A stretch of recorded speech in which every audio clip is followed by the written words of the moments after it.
Hello बच्चों, welcome to SV chemistry. बच्चों, previous video में हमने हेलो एल्केन्स फाइनली फिनिश कर लिया था और आज के सेशन में हम करने वाले हैं हेलो एरीन्स। तो स्टार्ट करते हैं। सबसे पहले हम क्लासिफिकेशन ऑफ हेलो एरीन्स करते हैं। तो हेलो एरीन का क्लासिफिकेशन में क्या है, एरोमेटिक हाइड्रोकार्बन पे अगर हम एक हैलोजन ऐड करें तो वो हमारा हेलो एरीन हो जाता है। क्या हो जाता है? Hello arene. इन केस अगर एरोमेटिक हाइड्रोकार्बन है उस पे हम 2 हैलोजन एटम ऐड कर दें तो वो हमारा डाई हेलो एरीन हो जाता है। फर्स्ट वाले पे क्या है, 1 हैलोजन एटम अटैच्ड है तो वो मोनो हेलो एरीन है। सेकंड वाले पे 2 हैलोजन एटम अटैच्ड हैं तो वो डाई हेलो एरीन है। और थर्ड जो हमने लिया उस पे हमने 3 हैलोजन एटम अटैच्ड किए तो ये क्या है, ट्राई हेलो एरीन हो गया हमारा। ओके बेटा, on the basis of halogen atom हमने हेलो एरीन्स को क्लासिफाई किया। उसके बाद एलाइलिक हैलाइड जैसे होते थे वैसे ही एलाइलिक हेलो एरीन्स भी हैं। कैसे हैं? एलाइलिक। क्या कंडीशन होगी, रिंग जिस कार्बन पर हैलोजन एटम अटैच्ड होगा उसके पास वाला कार्बन क्या होगा, डबल बॉन्ड होगा। जिस कार्बन पर हैलोजन एटम अटैच्ड है उसके पास वाला कार्बन अगर डबल बॉन्डेड है तो वो हेलो एरीन हमारा कैसा है, एलाइलिक है। और विनाइलिक हेलो एरीन भी होते हैं। विनाइलिक हेलो एरीन की क्या कंडीशन होती है, जिस कार्बन एटम पर हैलोजन एटम अटैच्ड हो वही कार्बन हमारा डबल बॉन्डेड होगा तो वो फिनाइलिक हेलो एरीन होगा। एराइल हैलाइड्स, एराइल हैलाइड्स में क्या कंडीशन होगी, aryl halides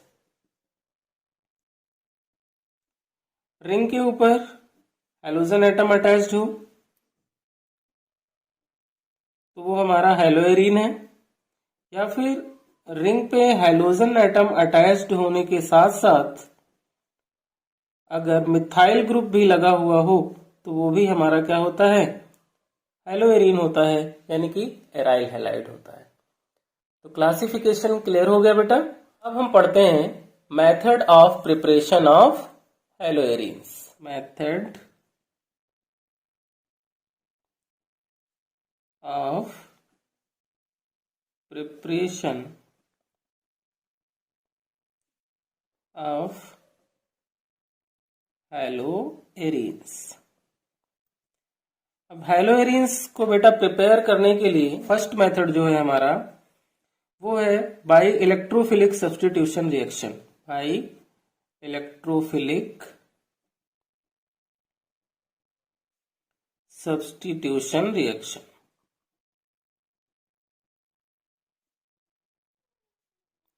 electrophilic substitution reaction means क्या होगा, इलेक्ट्रोफिलिक सब्स्टिट्यूशन रिएक्शन में हम करते हैं हैलोजिनेशन।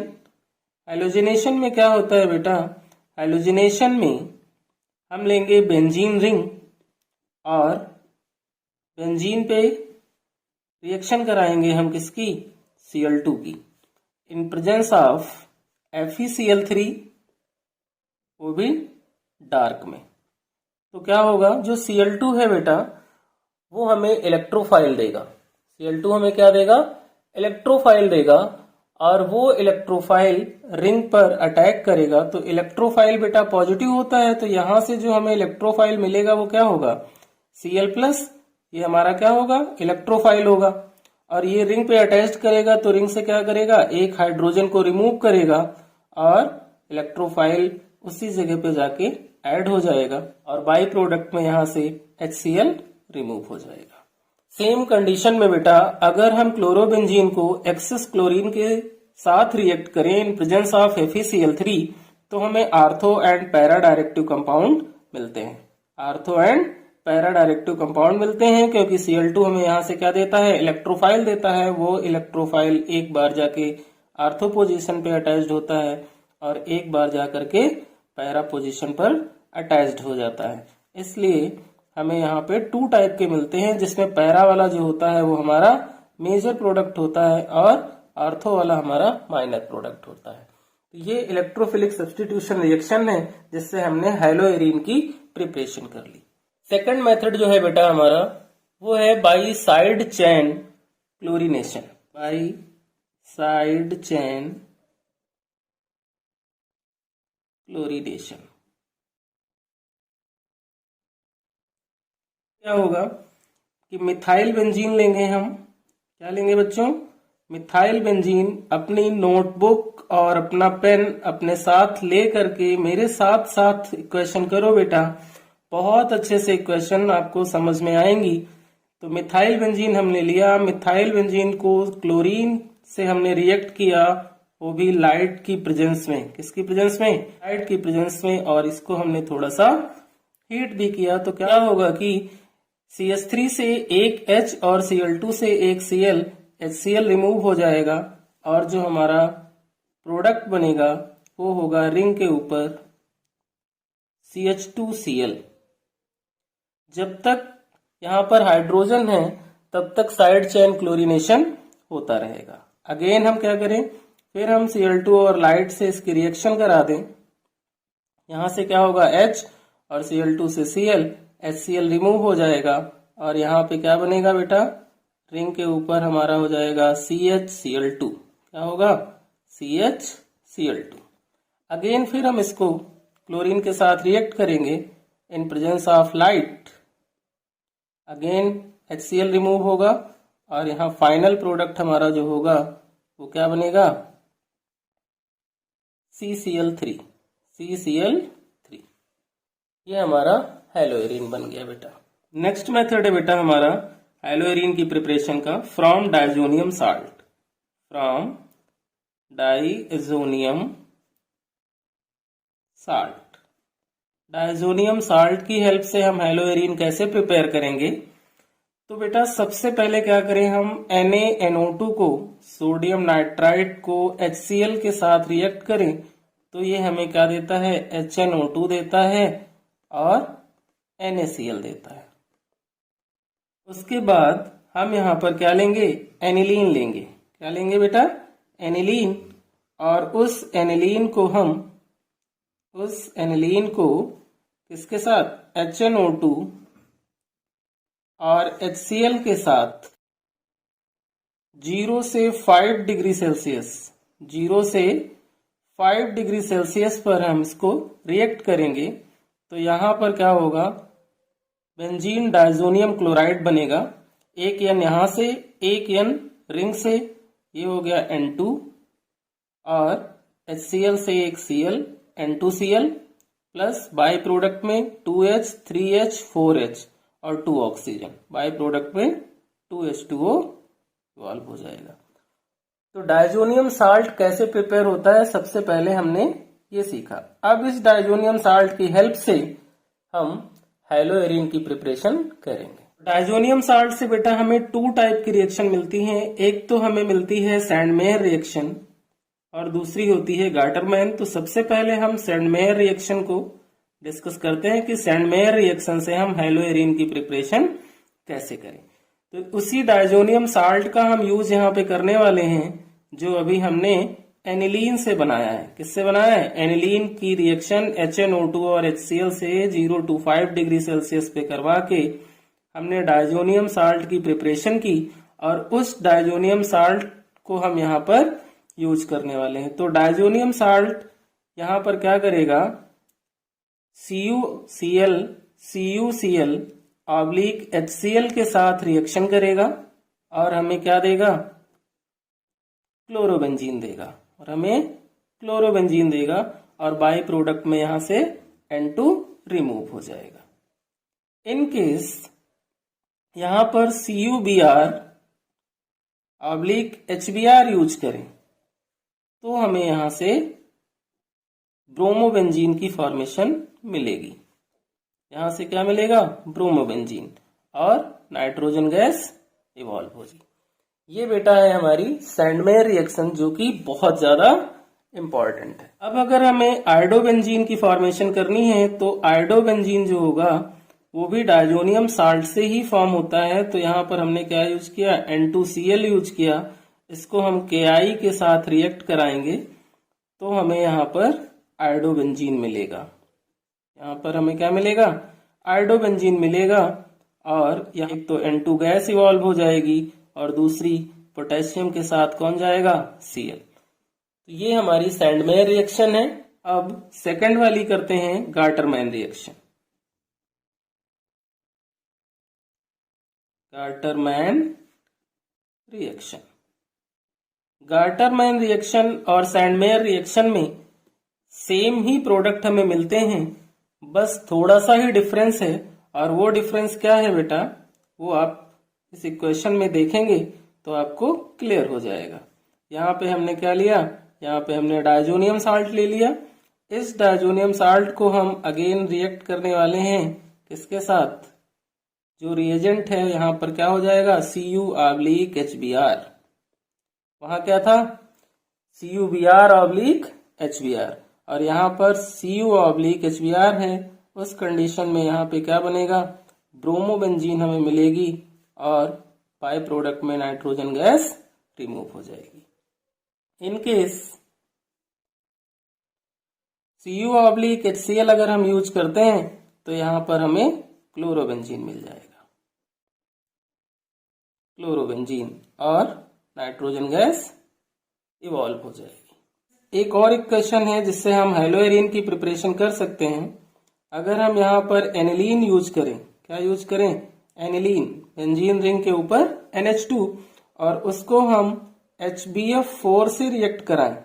HBF4 से रिएक्ट कराएं किसकी प्रेजेंस में? NaNO2 की प्रेजेंस में हम इसको क्या करें? हीट कर दें। NaNO2 की प्रेजेंस में हम क्या करें बेटा? इसको हीट कर दें। तो उस कंडीशन में हमें क्या मिलेगा? फ्लोरोबेंजीन मिलेगी। क्या मिलेगी? फ्लोरोबेंजीन। ये थे बेटा हेलोएरिन्स के मेथड ऑफ प्रिपरेशन, जो कि आपको अच्छे से क्लियर हो गए होंगे। अब हम करेंगे फिजिकल प्रॉपर्टीज। फिजिकल प्रॉपर्टीज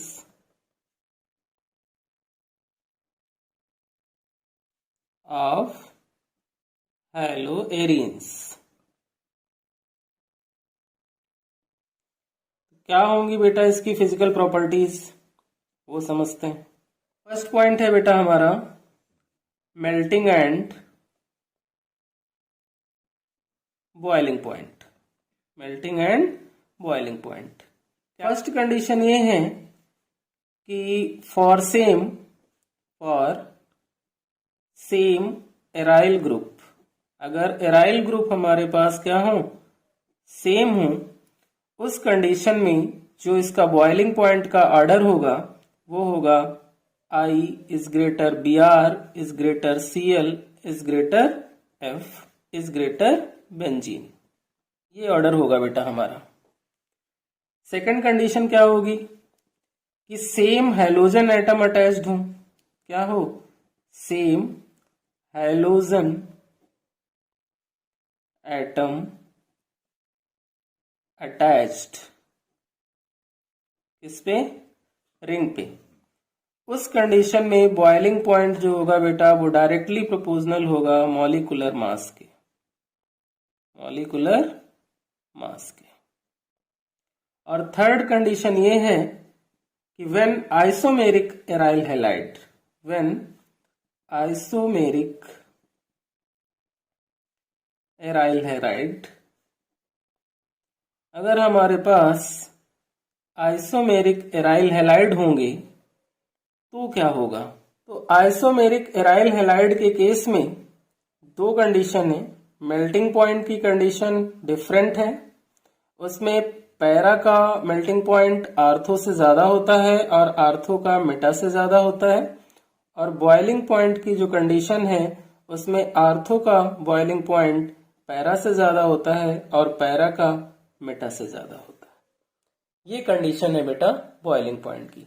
जब सेम एराइल ग्रुप लगा हो तो सबसे ज्यादा आयोडीन, फिर ब्रोमीन, फिर क्लोरीन, फिर फ्लोरीन, फिर बेंजीन का बॉइलिंग पॉइंट होगा। सेम हाइड्रोजन एटम अटैच्ड होगा रिंग पे तो boiling point directly proportional molecular mass के होगा। व्हेन आइसोमेरिक एराइल हैलाइड होंगे तो मेल्टिंग पॉइंट के केस में पैरा, आर्थो और मेटा ये ऑर्डर बनेगा, और बॉइलिंग पॉइंट का आर्थो पैरा मेटा ये ऑर्डर बनेगा। सेकेंड प्रॉपर्टी जो है हमारी फिजिकल, वो है बेटा सोल्युबिलिटी। सोल्युबिलिटी क्या होगी इसकी सोल्युबिलिटी? हैलो एरिन्स क्या होते हैं बेटा? पोलर होते हैं। तो haloarenes are polar molecules,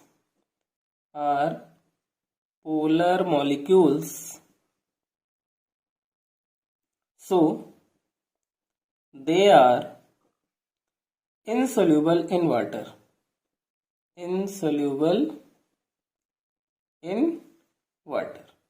that means haloarenes जो होते हैं वो वाटर इनसोल्यूबल होते हैं, और ये हाइड्रोजन बॉन्ड की फॉर्मेशन भी नहीं करते हैं। ओके बेटा, अब यहां पर बेटा व्हेन आइसोमेरिक एराइल हैलाइड की जब बात आती है तो वहां पे melting point and boiling point का ऑर्डर डिफर है। तो एक रीजनिंग क्वेश्चन ये बनता है कि why is boiling point of ortho dichlorobenzene higher than para dichlorobenzene but melting point of para isomer is higher than ortho isomer. ऐसा क्यों होता है? तो उसका रीजन ये है बेटा कि ग्रेटर सिमेट्री होती है पैरा आइसोमर की, इसलिए वो फिट हो जाता है क्रिस्टल लेटिस में better as compare to ortho. इसलिए मेल्टिंग पॉइंट जो होता है पैरा आइसोमर का हायर होता है आर्थो आइसोमर से। और ortho dichlorobenzene higher than para dichlorobenzene क्यों होता है? इसका रीजन ये है कि आर्थो डाइक्लोरोबेंजीन जो होता है उसका ग्रेटर डाइपोल मूवमेंट होता है and greater dipole dipole interaction भी होता है पैरा डाइक्लोरोबेंजीन के कंपैरिजन में, इसलिए आर्थो डाइक्लोरोबेंजीन हायर होता है पैरा डाइक्लोरोबेंजीन से। क्लियर बेटा?